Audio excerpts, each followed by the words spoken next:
Hello, Abigail here with the Tarotscopes for Pisces season, Virgo sun, moon, and rising. My Virgos, this is such a monumental season for Virgo placements. Of course, this is in your opposing sign of Pisces, the other side to your coin, the yin to your yang.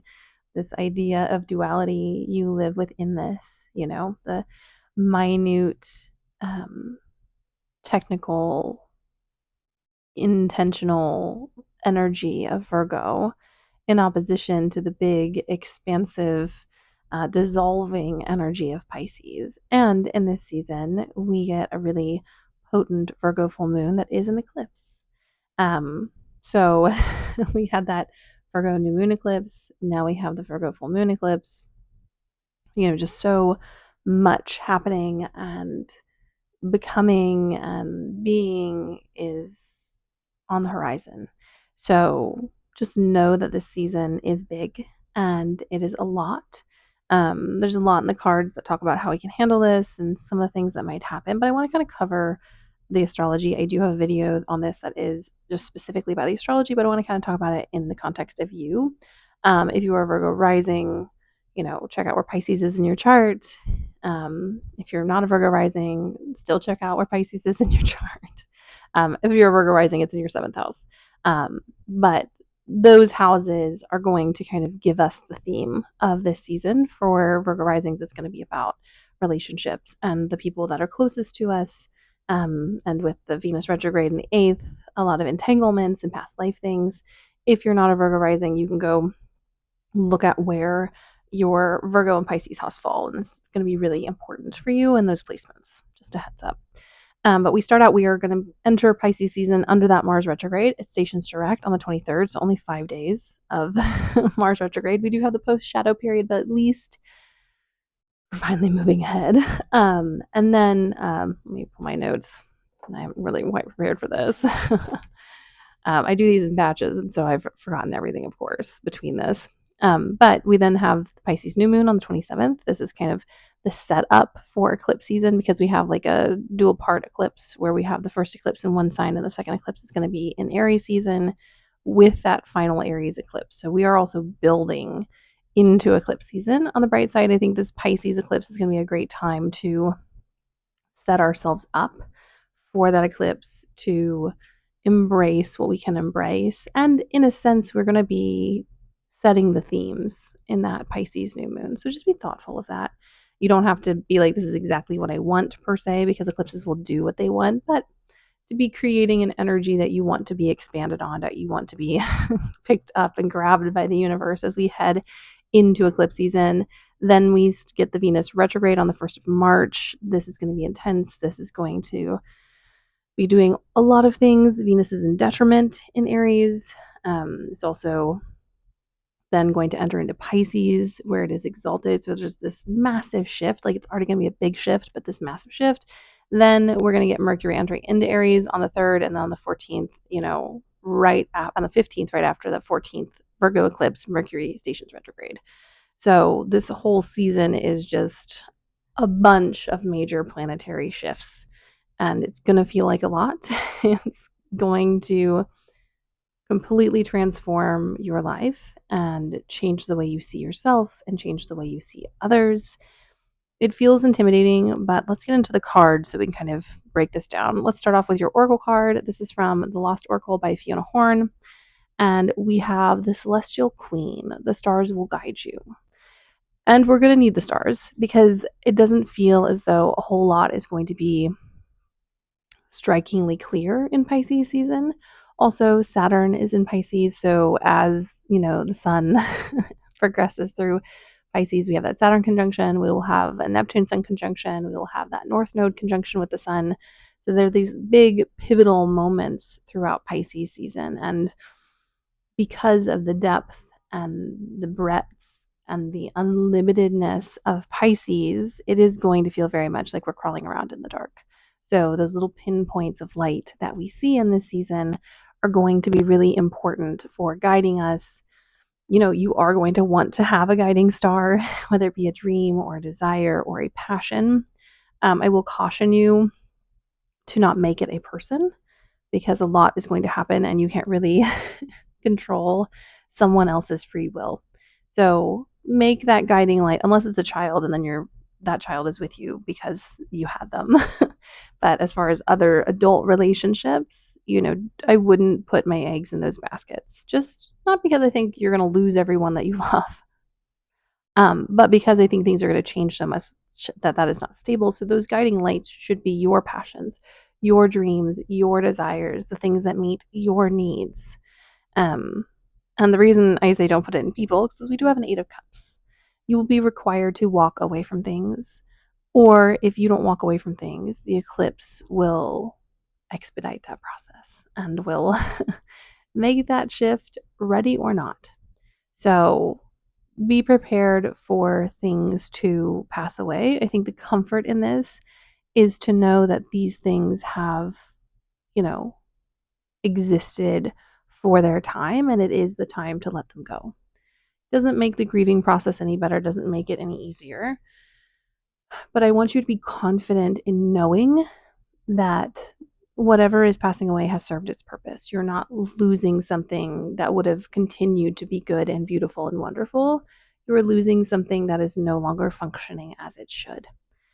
So allow those things to go away. Allow yourself to grieve. In the Eight of Cups, there is, with this cup pouring out, there is a sense of grief, and it's important, whether there's a better, brighter future ahead or not, to let yourself grieve the things that you love and to let yourself be upset, even if its time has come. Be upset about the thing that is going away.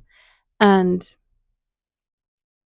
to also take your little fingers and pull them off. And I think, especially in that Pisces new moon and leading up to that not the Venus, well, the Venus retrograde, yes, but also leading up into that Virgo full moon eclipse, if you can do your best to release control, to release the desire to micromanage and to hold on to things, it doesn't mean that the things you let go are going to disappear. It just means that the universe has more room to work and there'll be less confusion around what needs to go and what needs to stay. If you hang on to something for better or for worse during the Virgo eclipse, you're not going to know on the other side if you held on to it so tightly that it didn't go away or if it was meant to stay. There'll be a great sense of rightness once we get past eclipse season, if you have removed the need to control and hold on and force things into something that may or may not fit. I'm not saying that it doesn't. I'm not saying that it does, but you're not going to know if you're trying to jam it in to your life during this eclipse, And then the next one, as a reminder to this kind of bit of a downer card, Eight of Cups, is that we have the sun. This is all about you stepping into your fullness as a person. This is all about you becoming the person that you need to be and the happiest, truest version of yourself, and truest version of yourself for now, because we don't stay stagnant. This is a card of hope. This is also an encouragement to not, you're a mutable sign. And the temptation with being mutable is to shape ourselves into the form of the places that we are existing in order to make them work. It's time to be the shape that you are, regardless of the vessels that you would like to fit in, and allowing that to be how things are. And then people will need to take you as you are, how you are, and if you fit together, you fit together, and if you don't, you don't. Both beautiful and difficult. I have some heavy hitting Virgo placements, so this is almost a little interesting message to my future self as well. So don't minimize yourself. Don't curtail your needs and desires in this Pisces season, especially as we head towards that full moon, that new moon eclipse in Aries. If you've been trying to fit yourself into a box up until that point, that new moon, once we get into Aries season in the first few weeks, will reveal that not fitting, will reveal the incompatibility. So we might as well prep and just do the thing ahead of time. And we can't do everything. We're not required to do everything. We just need to do what we can do. And that's where we come to the next card where we have the Eight of Pentacles. This is about doing what you can do. This is about crafting the little things and connecting to the small things. And, we can't decide if this friendship is right for us or this romantic relationship is right for us or if, you know, we can't see the extent of our future, but we can do the little things like releasing control, like not letting our brains rewrite a narrative that is what it is. It's also about tending to your space.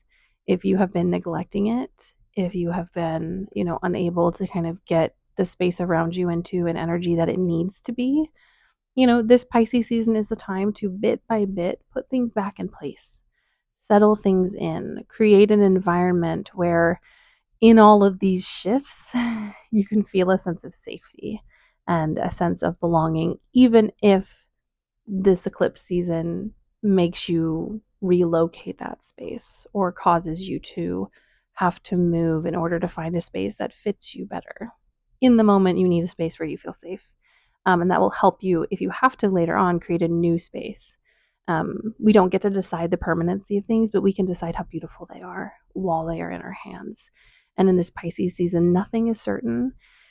And so, crafting and caring and tending and beautifying the things that we have, releasing the need to have control over them long term, releasing the need to know where they go once they leave us, is kind of the lesson that's here. It's that very South Node in Virgo lesson where I think the downside of that South Node is that hyper focus, that like razor sharp focus on detail and rightness and things being done in a way that is functional and good. Even in an artistic sense, where, that's the kind of the downside. The upside is that there is an ability to do all of those beautiful things, but to release the need to control the result. I don't think it's bad to love detail and to love fine tuning and to love the little bits of things. But where that South Node can become a lot is if we think we're going to control everything. And the truth is, we're not. We're going to control what we have control over. And we are going to tend to and craft and tweak and adjust within the parameters of our influence. And then beyond that, everything is simply what it is. And it's not our job to make it more than that. Then we have the Strength card, which in this moment is feeling more like the original name, which is Fortitude. It will be a bit of an endurance run for Virgos. This whole South Node moment is a marathon for Virgos. Obviously, Pisces are affected, Sagittarians especially, and Gemini are also affected because of that mutable square. I think the one bright side is being mutable. While it is frustrating to constantly be the energy that is required to shift, it's also something we're very good at. But in this moment, I do love the eternity symbol in this and, these hands kind of growing out of the ground. We need to endure, but not just endure. We need to hope and we need to find reserves of strength with those roots that we didn't know we had or needed. And it's going to be equal parts frustrating and empowering and I will say a little devastating to have to pull from that depth of resource. But it is a final push from last year. It is a final push from the themes that kind of overwhelmed last year because this is the card of last year. So I know I'm like endurance and, and all these things, and you're like, Abigail, I have endured. When does the enduring stop? Well, not this Pisces season, but I do think once we hit Aries season, the spring equinox, we kind of get into the other side of the Venus retrograde, which stations in like the first few weeks, almost into the third week, I think. Yeah, I think it's the third week of April. So right on the edge of don't know why I can't use words right now. Right on the edge of Aries season, we'll see that stationing direct. And I think all of the strength and the coming closer to self and the work and the release, I think you're going to see very clearly.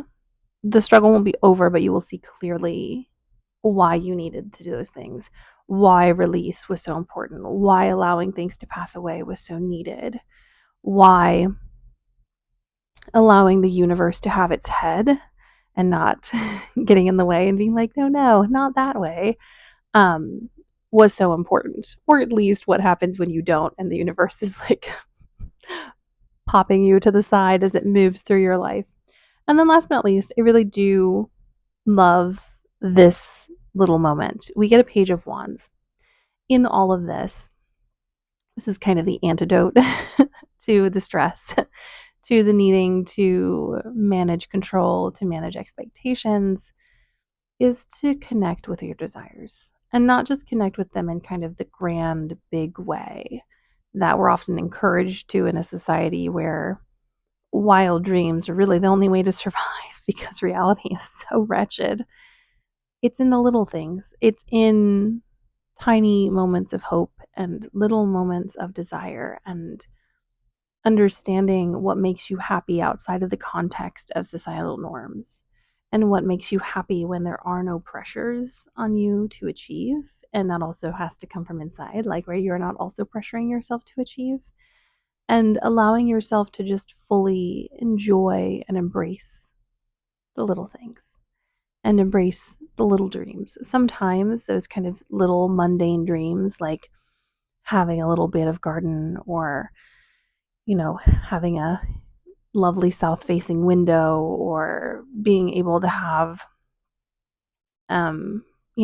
just maybe living next to a coffee shop or in walking distance of something. And this is coming obviously very much from me. It can be anything you want it to be.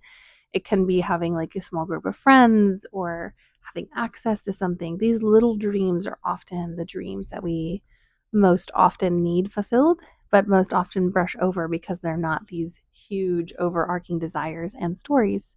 So I encourage you to honor those little desires. And also, in a moment where we might feel hopeless and we might feel overworked and desperate for some kind of peace, these little dreams are the things that we can meet in the moment and should not be devalued.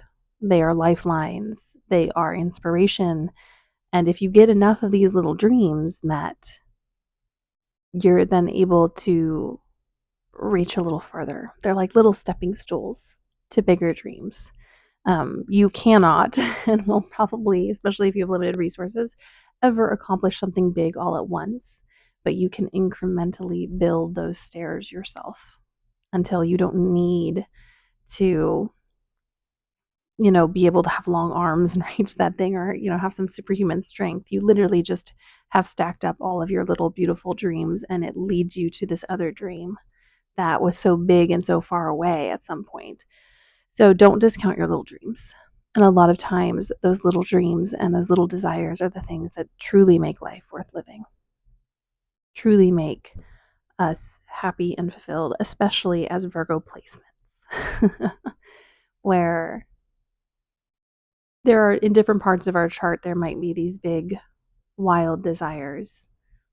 But all we really need is the ability to ground and to care and to tend.